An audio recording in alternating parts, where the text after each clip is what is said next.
Good evening. I've deliberately chosen the University of Glasgow's Cloisters, but as you could have probably seen, they were rather busy at this present moment with youths on their skateboards and on their bicycles and filming. So I wanted to come and record a message to you from this beautiful and iconic place, a place of hope and a place of expectations, but it's also a place that requires a lot of commitment, perseverance and patience. And all who pass through these doors must have absolute faith in themselves to realise their hopes. But before I go any further, let me share this with you. I was born and raised in a Glasgow housing scheme. Both my parents worked full time and they had a very, very limited income, much on poverty levels of today. But my brothers and I never went without. We were an ordinary family, no great pushing from my parents to do anything wonderful in the academic world or to achieve the great and wonderful things in life. Their expectations would be that we would find a job, that we would find a woman to marry, that we would settle down and have kids, just as they had done and their parents before them done and generations before them had done. And I used to pass this place every day when I was a young child.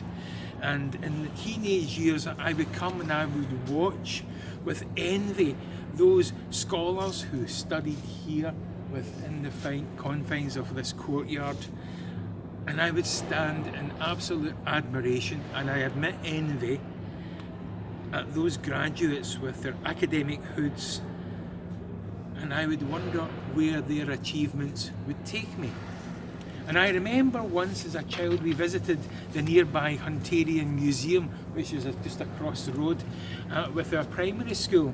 And to this day I can remember the words of the primary school teacher who said, he looked at us as we're looking at the Butte Tower, which is probably up here behind me, and he was adamant that myself and others, look at this place, you'll never get into it. That was his words. We came from the lowest of the low, from a housing scheme. And so many of us accepted his statement. Of course we would do, we were kids. But even in adulthood, I accepted those words. Those words were designed to destroy hope. There was absolutely no doubt about it. It wasn't his attempt at reverse psychology. It was just, that was his nature.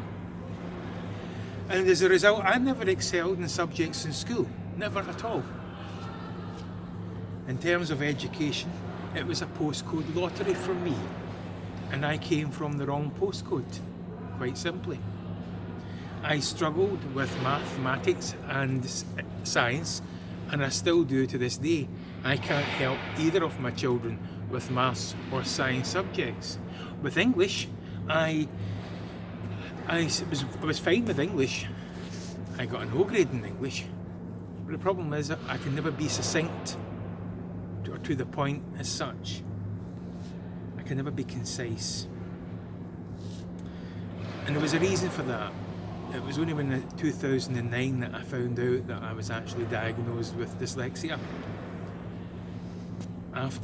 Years after graduating from this wonderful place.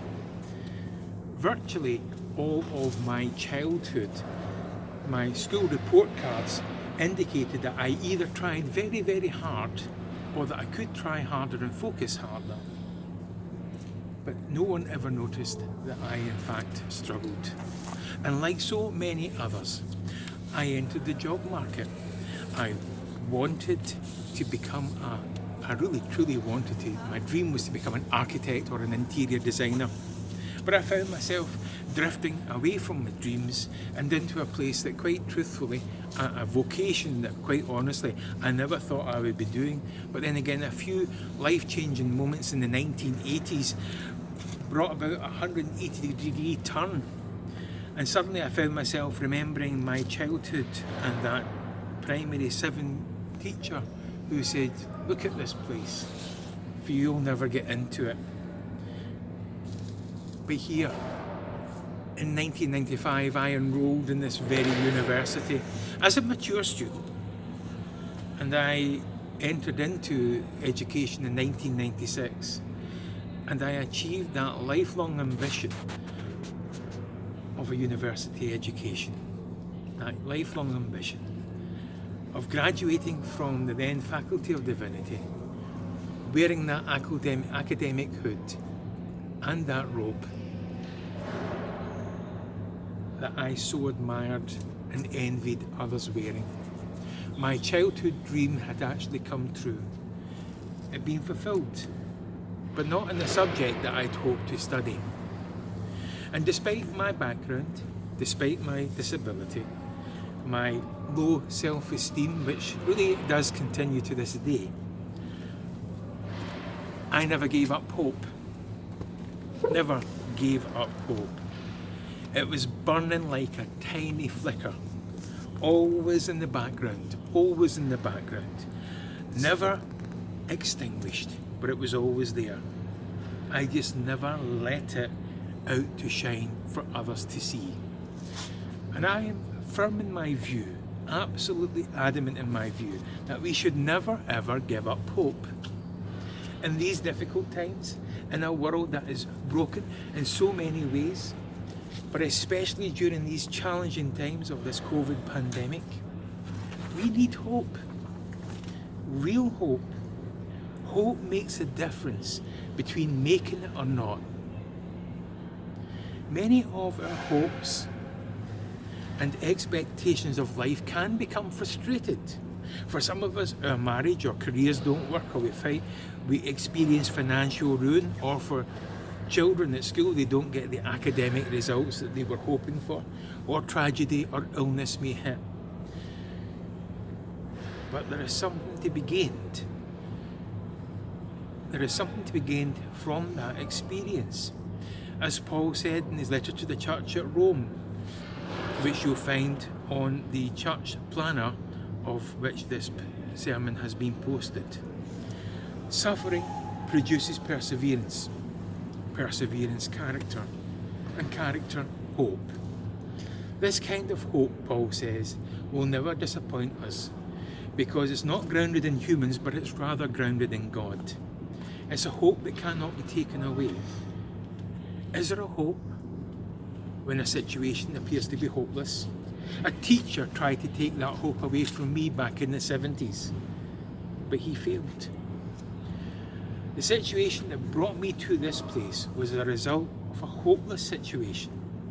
But with patience, perseverance, and commitment, I got there.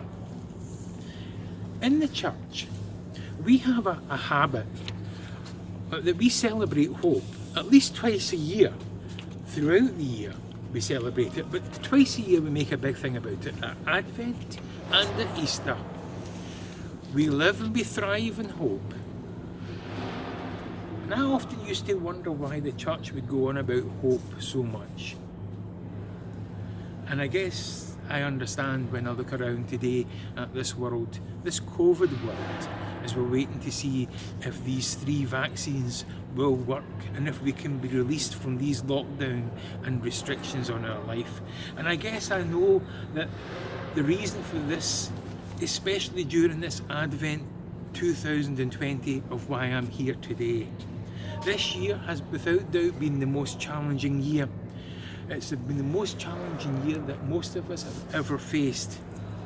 And we can listen to the doom and the gloom merchants, we can listen to the politicians or the scientists who will not agree. They won't always be honest or give truthful answers. And we can follow social media if that's our want, and we can look for the answers on social media that we want to accept as being factual. Or we can put our trust in the one who sent us here. As Paul said, suffering produces character. Perseverance produces character, and character produces hope. These are good words for us to remember this Advent season. Hope is grounded in God. It never fails us. He never diminishes us or dismisses us. He never looks at our backgrounds.